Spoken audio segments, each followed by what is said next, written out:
ब्राह्मणी और तिल के बीच। बहुत समय पहले की बात है। किसी गांव में एक गरीब ब्राह्मण रहता था।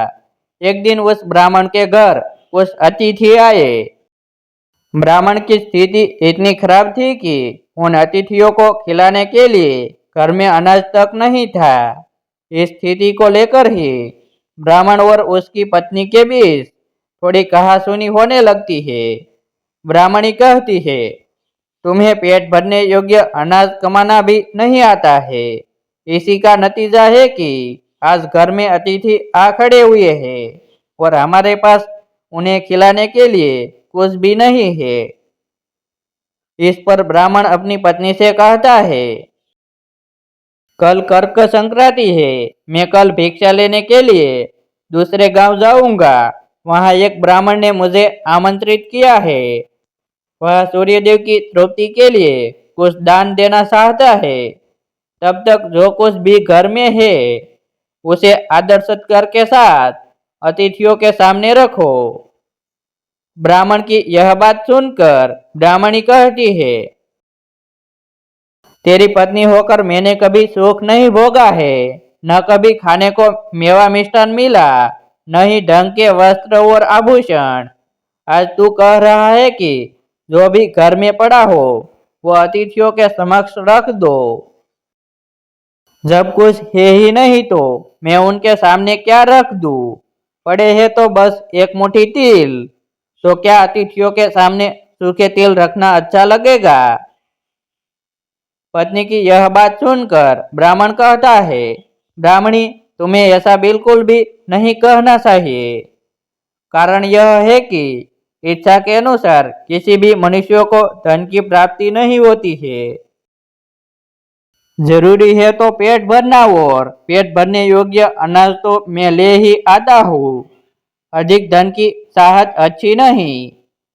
ऐसी इच्छा का तुम्हें त्याग कर देना चाहिए। अधिक धन की इच्छा के चक्कर में मनुष्य के माथे पर शिखा बन जाती है। माथे पर शिखा वाली बात सुन ब्राह्मणी बड़े ही आश्चर्य से ब्राह्मण से पूछती है, अधिक धन की इच्छा में माथे पर शिखा हो जाती है? मैं कुछ समझी नहीं। जो भी कहना है खोलकर कहिए। ब्राह्मणी के इस सवाल का जवाब देने के लिए ब्राह्मण अपनी पत्नी को शिकारी और गिद्दड़ की एक कहानी सुनाता है। ब्राह्मण कथा की शुरुआत करता है। एक दिन एक शिकारी जंगल में शिकार की खोज कर रहा था। जंगल में कुछ दूर आगे बढ़ने के बाद शिकारी को एक काले रंग का पहाड़ जैसा विशाल सुअर दिखाई देता है। सुअर को देखते ही शिकारी अपना धनुष उठा लेता है और कमान खींचते हुए सुअर पर निशाना लगा देता है। कमान से निकला हुआ तीर तीव्र गति से सुअर को घायल कर देता है। घायल होने पर सुअर सिंगाड़ता हुआ शिकारी पर पलटवार कर देता है।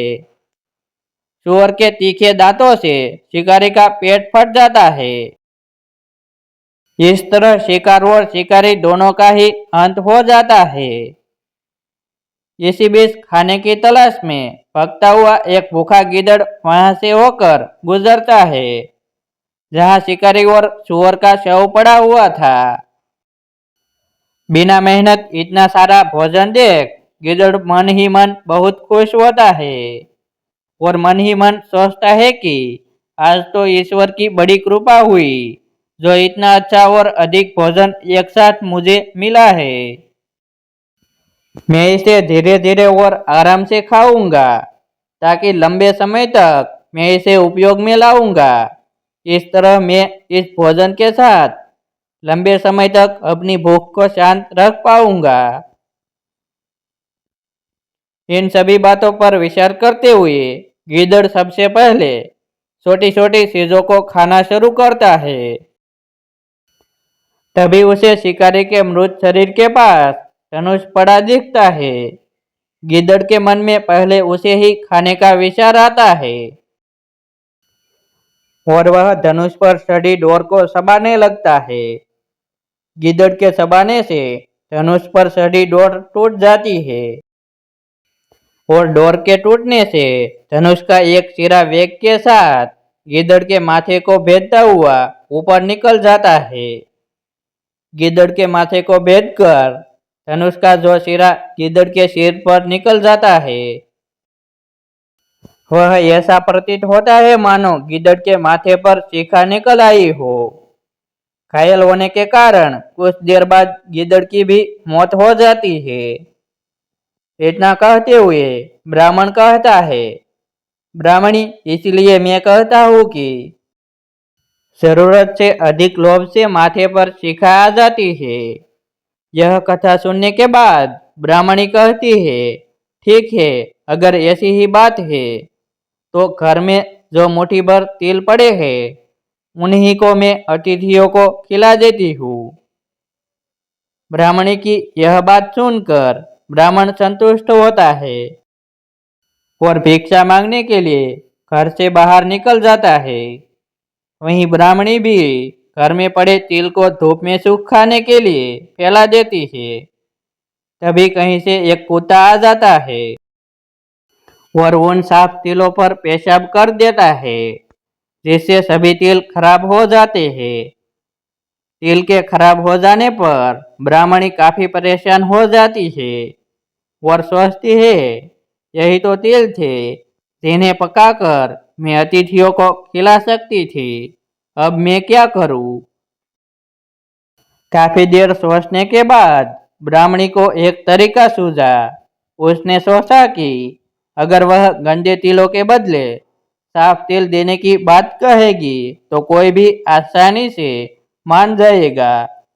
साथ ही किसी को भी इन तिलों के खराब होने की बात पता नहीं चलेगी।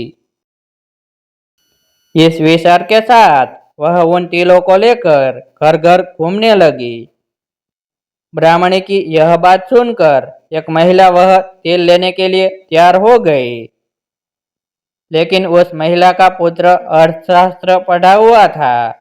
उसने अपनी माँ से कहा कि इन तिलों में जरूर कोई न कोई खोट होगी, वरना कौन साफ सुथरे तिलों को गंदे तिलों के बदले देने के लिए तैयार होगा।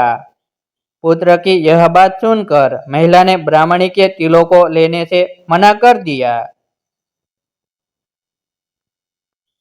कहानी से सीख, हमारे पास जो भी होता है हमें उसी में सुखी रहना चाहिए। किसी के पास ज्यादा चीज देखकर दुखी नहीं होना चाहिए। ऐसे ही ज्ञानदायक वीडियो देखने के लिए हमारी YouTube चैनल सब्सक्राइब करें, वीडियो को लाइक करें और शेयर करें।